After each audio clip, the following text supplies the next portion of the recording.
महाराष्ट्राचे मुख्यमंत्री देवेंद्र फडणवीस यांना केंद्रात पाठवण्याच्या हालचाली सुरू असल्याच्या चर्चा मागच्या काही दिवसांपासून सुरू झाल्यात. तर फडणवीसांच्या जागी एकनाथ शिंदे यांना मुख्यमंत्री केलं जाईल अशीही चर्चा राजकीय वर्तुळात मोठ्या प्रमाणात सुरू आहे. याच संदर्भात शिवसेना आमदार बच्चू कडू यांनी सर्वात मोठे संकेत दिलेत.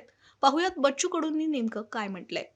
खरं तर आता कर्जमुक्तीचा हा प्रवास एकंदरीत जो आम्ही वर्षभर चालवला आणि या सगळ्याच्यामध्ये 29-30ला कदाचित होणारी कर्जमाफी आपण आज खेचून आणली.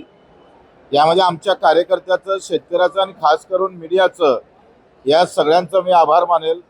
आमचे राजूजी शेट्टी असेल, वामनराव चटप असेल किंवा महादेवराव जानकर, नवलेजी असेल, याच्यासह जे प्रहारच्या कार्यकर्त्यांना जे मेहनत घेतली आणि सातत्यानं 1 वर्ष असं नाही आहे का एका ठिकाणी आंदोलन केलं, 2 दिवस आंदोलन केलं, आम्ही संपवलं असं नाही. आम्ही वर्षभर हे आंदोलन चालू ठेवलं. 350 सभा, किमान 500-600 किलोमीटरचा पैदल प्रवास, एकूण 10 ते 11 दिवसाचं अन्नत्याग आंदोलन आणि त्यानंतर नागपूरचा चक्काजाम. या खऱ्या अर्थानं या टर्निंग पॉईंट ठरला. नागपूर जाम केलं आणि सरकारचं तोंड उगाले सुरुवात झाली. सरकारनं तारीख दिली, त्या तारखेवर सरकारनं कर्जमाफी केली, मुक्ती केली. म्हणून सरकारचं मी आभार मानतो. याच्यामध्ये सगळ्यात मोठा वाटा एकनाथजी शिंदे साहेबांचा आहे. त्यावेळेस मीटिंग जेव्हा आमची CM साहेबांसोबत चालू होती तेव्हा अजितदादा पवार, देवाभाऊ फडणवीस आणि एकनाथजी होते आणि तेव्हा एकनाथजीनं जो रोल खऱ्या अर्थानं तिथं निभावला तो फार महत्त्वाचा होता आणि त्यामध्ये मोठा वाटा एकनाथजी शिंदे साहेबांचा आहे. आता तर मी देवाभाऊला पण त्यांचे आभार व्यक्त करेल. आता जुन्या कर्जदार जरी माफ झालं तरी नवीन जर कर्जदार असेल तर त्याला माफी मिळणार आहे. प्रोत्साहन निधीमध्ये काही अटी कमी झाल्या आहे. तरी सुद्धा मला असं वाटतं आता कर्जमुक्तीपेक्षा हमी भावाच्या लढाईला आम्ही सुरुवात करणार आहोत. कारण आखरी कर्जमाफीमध्ये डोक्यावरचा बोजा कमी होते, पैसे खिशात काही येत नाही आणि खिशातले येणारे पैसे सरकार कुठं थांबवते का याच्यावर आम्ही पूर्ण नजर ठेवणार आहोत.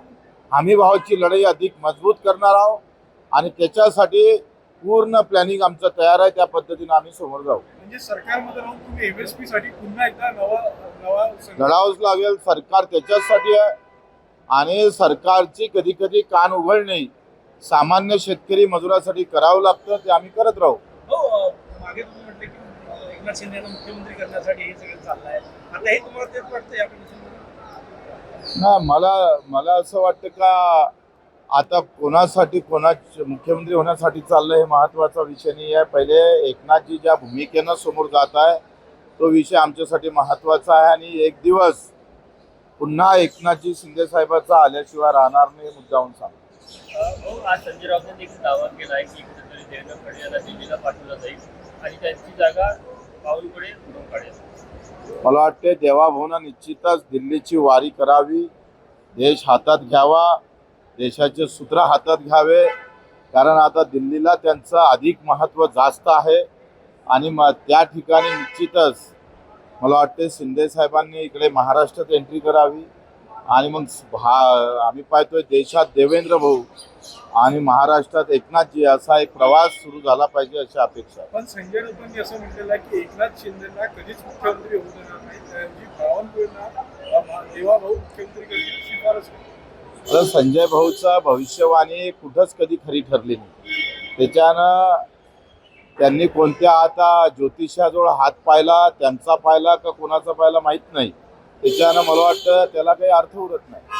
विदर्भातल्या बहुतांश जिल्ह्यामध्ये सोयाबीनचं पीक जे पेरलं होतं ते उगवलं नाही. दुबार पेरणीचं संकट शेतकऱ्यांवर आहे. काय तुमच्या सगळ्या बाबतीत मला वाटतं जन्मठेप केल्या पाहिजे या कंपनीतल्या लोकांना. कारण ह्या अशा पद्धतीनं एका वर्षाचं बी बेकार निघालं का वर्ष वाया जातं आणि वर्षामध्ये आयुष्य चाललं जातं.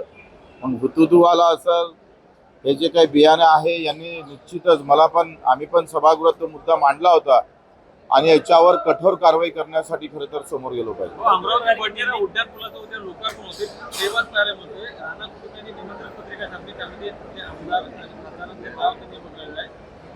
भाजप आणि आता पत्रिकेवरचं नाव पुन्हा टाकलं काय टाकलं एवढ्या चिल्लर गोष्टीत आपण जाण्यात काही अर्थ नाही. पूल होणं महत्वाचं आहे. मग तुम्ही बोलले की दिल्लीत देवापुरी वारी करून यायला पाहिजे, ती वेळ आली आहे असं वाटतं, तुम्हाला दिसत आहे का तुम्हाला राजकारणाचं चित्र असं दिसत आहे? नाही, एकंदरीत चित्र तसंच आहे आणि मला वाटतं काही महिन्यातच हा फेरबदल होईल. म्हणजे राज्यात एकनाथजींकडे नेतृत्व जावं अशी संधी. बिलकुल मला वाटते तेच उचित राहील. आणि ज्या एकनाथजी शिंदे साहेबांमुळे भाजपचं सरकार आलं तो खऱ्या अर्थानं परोपकारी भावना भाजपनं ठेवली पाहिजे अशी अपेक्षा आहे. बोगस बियाणं विरोधात सरकार कायदा करण्याच्या तयारीत असल्याची माहिती समोर येत आहे. हा मला वाटतं आवश्यक आहे, कारण बोगस बियाणं झालं, बोगस कलम झालं. आता गलगलची कलम आल्यामुळं संत्रा उत्पादक शेतकरी जसा ठार झाला तसं बियाणामुळे काल आम्ही ते गलगलच्या कलमीबाबत, कारण संत्रा उत्पादक आपली ओळखच संत्र्याची आहे नागपूर अमरावतीची, आणि या गलगलच्या कलमीमुळं आत्ता जे अडचणीत आलेला शेतकरी आहे याच्यावर निश्चित नियंत्रण आलं पाहिजे.